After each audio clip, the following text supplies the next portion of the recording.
pledge allegiance to the flag of the United States of America and to the republic for which it stands, one nation, under God, indivisible, with liberty and justice for all.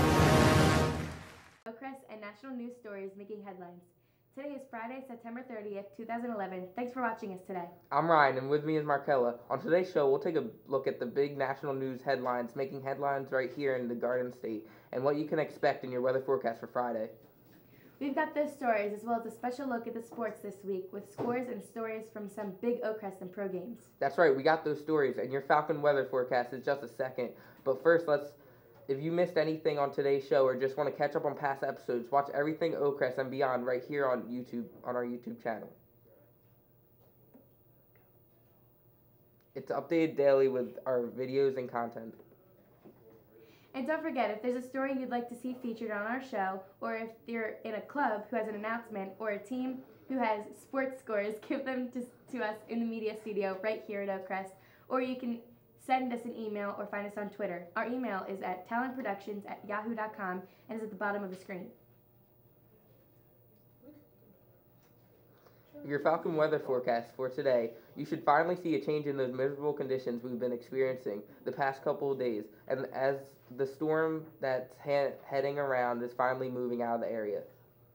If we take a look at the map here, you can see that the relentless system of rain and thunderstorms has finally pushed off to the northeast and will break through skies open long enough for some sun to poke through the day, but not for long.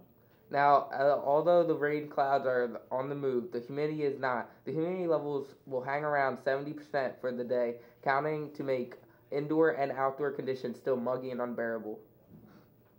And even though the storm is leaving the Jersey Shore, it doesn't mean that all the rain is going to leave today.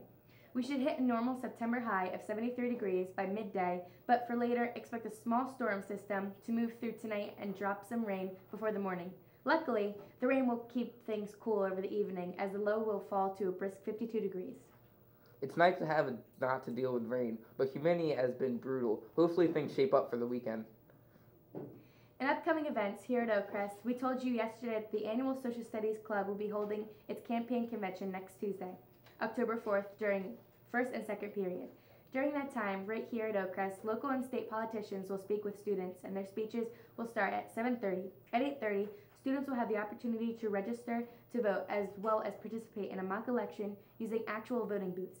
Information tables will also be set up so that students can speak to politicians and military recruiters. All right, let's take a look at what's happening in the national news headlines. And since we're on the topic of politics and national news today, we look at a story that's been building for the past few days now, and the rumors that the current governor of New Jersey, Chris Christie, may be making a run at the presidency in 2012. Although he won't be speaking here with us at the year's campaign convention, he has tried to squash the rumors through speeches, but after a recent press conference, it looks like there's more evidence than ever that shows the tough politician from the Garden State may soon be throwing his hat in the ring.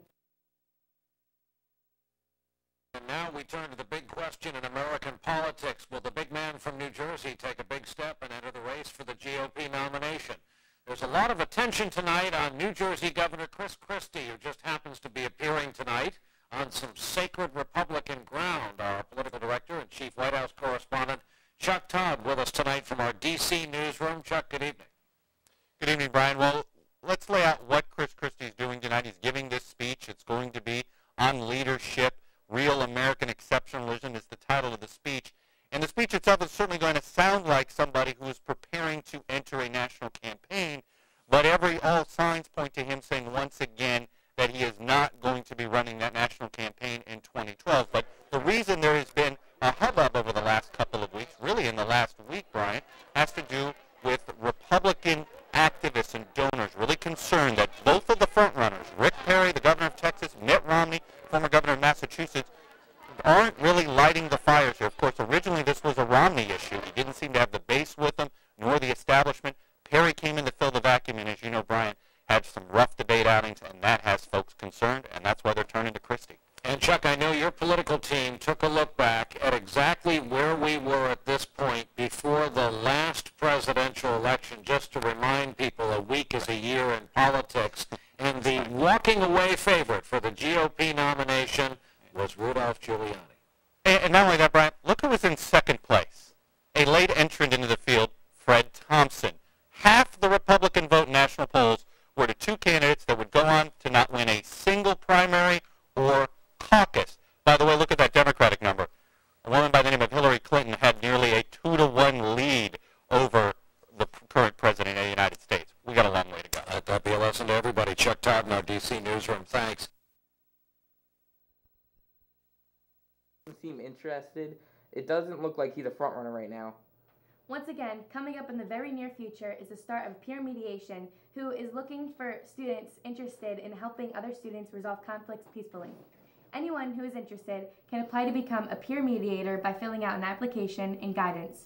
Those applications are due by October 14th, and anyone who with questions should see Ms. Brosh in the guidance office.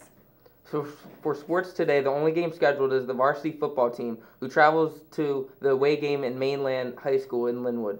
Good luck to those guys out there to try to bounce back from a tough game last week, where they were defeated by the Hampton Blue Devils. Be sure to make sure the trip and the support of the Falcons to victory over Mainland. That game starts at 7 p.m. Tomorrow, if you're in the area, there are two Oakcrest athletic teams who will be competing, and the first is boys and girls cross-country teams who will be running in the Shore Coaches Invitational Race being held at Homedale Park at 9 a.m., that is. And finally, the girls freshman soccer team who will hit the field to take on Egg Harbor Township here at home at 10 a.m. Good luck to all those teams tonight and tomorrow. On Tuesday, in case you missed it, the girls field hockey team was here at Oakcrest, pulled off a victory against Vineland by a score of 3-1. Scoring 2 goals from the Falcons was Taylor Burns, and the goalie Emily Aldridge record 4 saves in the victory. With that, Oakcrest improved its record to 2-6, knocked Vineland to 0-4, and won record. Also on Tuesday, boys soccer recorded a victory against Vineland with a score of 1-0. The Falcons' Yeltsin Jimenez scored the game's only goal in the first half. Ryan Costello earned the shutout with 6 saves. Congrats to the boys' teams. And finally, in professional sports, fantasy owners have been worried sick the past few days, wondering if Philadelphia Eagles starting quarterback Michael Vick will be eligible to play this weekend versus the 49ers.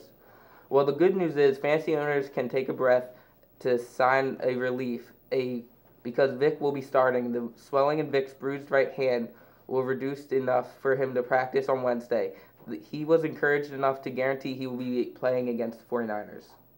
Vick said yesterday in the interview that he will be out there on Sunday regardless, and there is a 100% chance he's playing. In other news, the Eagles had some lineup changes on defense. Nate Allen will be starting at strong safety in place of Kurt Coleman, and rookie Brian Roll will replace fellow rookie Casey Matthews at weak side linebacker. Before we go, don't forget to log on to Twitter and follow us at OHS Falcons TV for clubs meeting, dates, what's happening in national news, weather, and more. Again, that's OHS Falcon TV on Twitter. You can also visit our Falcon TV website for the latest updates on everything Oakcrest and what's happening in the media program. On our website, you'll find links to videos, photos, and much more. Our site address is at the bottom of the screen, and you can also get to us through the Oakcrest webpage. That was your news for Friday, and thanks for watching today. For Michaela and everyone else here at the Falcon TV studio, we'll see you back here on Monday for more Oakcrest news. I'm Ryan, and this is Falcon TV News. Have a great day. It's my birthday.